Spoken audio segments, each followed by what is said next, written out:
मैं Rakesh Kumar, assistant professor भगवान Adinath college Lalitpur से। हम लोग बीएड सेकेंड ईयर को पढ़ रहे हैं। सेकेंड ईयर का इसका फर्स्ट पेपर पढ़ रहे हैं, भारतीय शिक्षा के ऐतिहासिक परिप्रेक्ष्य।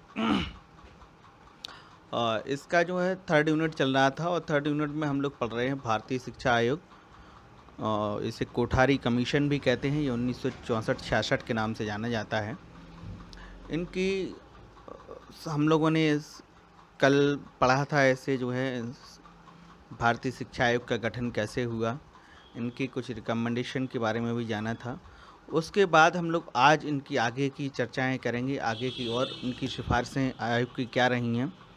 तो अगली सिफारिश में इन्होंने कहा है शैक्षिक नियोजन और वित्त संबंधी सुझाव के लिए इन्होंने क्या कहा है। और अगली चर्चा करेंगे इसका आयोग की भाषा नीति क्या थी। तो शैक्षिक नियोजन और वित्त संबंधी सुझाव की चर्चा करें हम लोग। सबसे पहले इसमें इन्होंने कहा है कि केंद्र व राज्य सरकार द्वारा शिक्षा का जो है समुचित नियोजन किया जाना चाहिए। दूसरा पॉइंट इसमें बताया कि प्राथमिक शिक्षा और माध्यमिक शिक्षा की योजनाओं का निर्माण कार्य पूरी तरह से राज्य सरकार द्वारा किया जाना चाहिए और उच्च शिक्षा का नियोजन राज्य सरकार व केंद्र सरकार दोनों को मिलकर करना चाहिए। इसके साथ ही जो शिक्षा का बजट है, उस बजट के लिए इसमें कहा गया है कि शिक्षा का बजट का 2/3 भाग सामान्य शिक्षा पर खर्च किया जाना चाहिए और 1/3 भाग उच्च शिक्षा पर व्यय किया जाना चाहिए। इसके अलावा उन्होंने बताया है कि शैक्षिक नियोजन में लोकतांत्रिक सामाजिक व्यवस्था और मूल्यों का ध्यान रखा जाए। लोकतांत्रिक सामाजिक व्यवस्था से मतलब है कि इसमें किसी भी व्यक्ति के साथ इसमें पक्षपात नहीं होना चाहिए। ये शिक्षा से किसी को वंचित नहीं किया जाना चाहिए। लोकतांत्रिक सामाजिक व्यवस्था में समाज का हर व्यक्ति लोकतंत्र की नज़र में समान है। वो किसी भी धर्म का हो, किसी भी जाति का हो, किसी भी भाषा का हो, किसी नस्ल का हो, क्षेत्र का हो, किसी भी इससे संबंधित किसी भी का व्यक्ति हो, महिला हो चाहे पुरुष हो, चाहे विकलांग हो चाहे सामान्य हो, सभी को समान रूप से शिक्षा मुहैया कराना चाहिए। ये इसका दायित्व रहा है आयोग का। दूसरा इसमें बताया गया है कि शिक्षा में अपव्यय व अवरोधन को रोकने की इसमें जो है इस समस्या का रोकने का ध्यान रखना चाहिए, इसको रोका जाना चाहिए। अपव्यय से मतलब है इसमें कि शिक्षा में अपव्यय से मतलब है कि जो कई इसका शिक्षा में अवरोधन मीन्स इसमें जो पैसा खर्च किया जाए वो उसका मिसयूज ना हो, वो डिस्ट्रॉय न चला जाए। डिस्ट्रॉय मीन्स कि इसमें जो बच्चे क्लास में एडमिशन लेते हैं, कई बच्चे वो क्लास में एडमिशन लेने के बाद वो विद्यालय छोड़ देते हैं।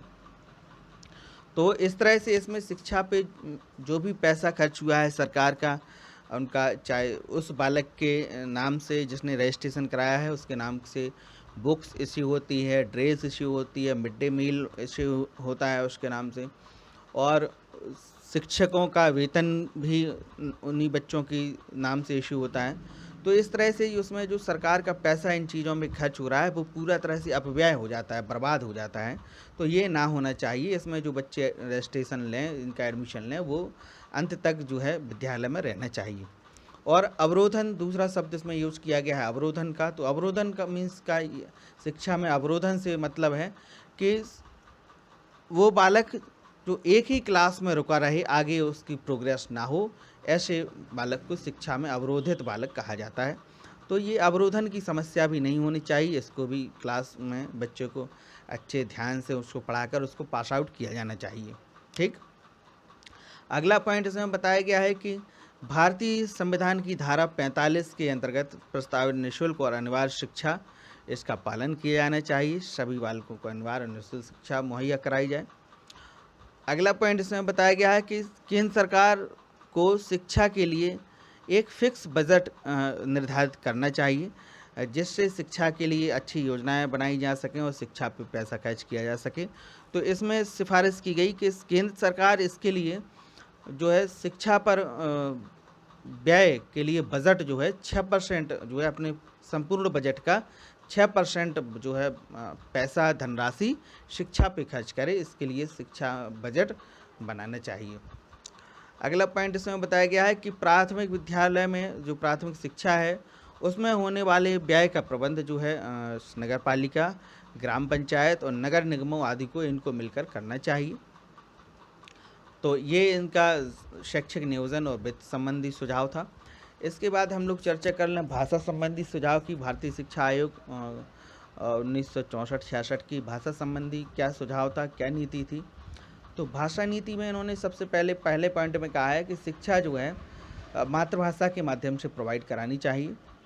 दूसरा पॉइंट इसमें बताया कि विद्यालय स्तर तथा विश्वविद्यालय स्तर पर भी मातृभाषा का ही प्रयोग किया जाना चाहिए,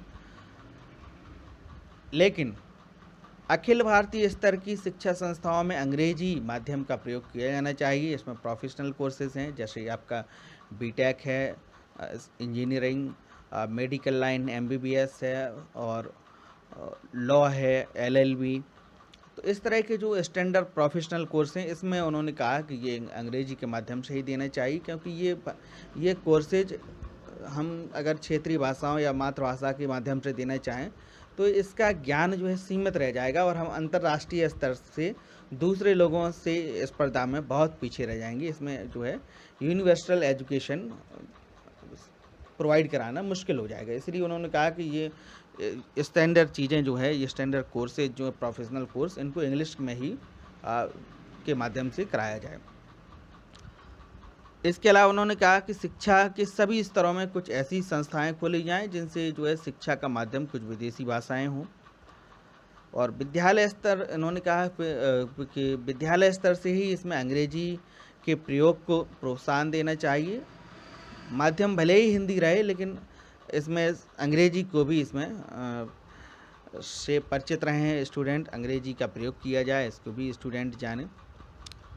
इसके अलावा उन्होंने कहा कि भारतीय भाषाओं में विज्ञान, साहित्य और तकनीकी, इनकी अच्छी बुक्स का इसमें जो है प्रकाशन किया जाना चाहिए, जिससे जो है सभी स्टूडेंट इनसे लाभान्वित हो सकें, इनसे लाभ लें। तो आज के लिए इतना ही, इसके आगे हम लोग कल चर्चा करेंगे। आज नमस्कार, धन्यवाद।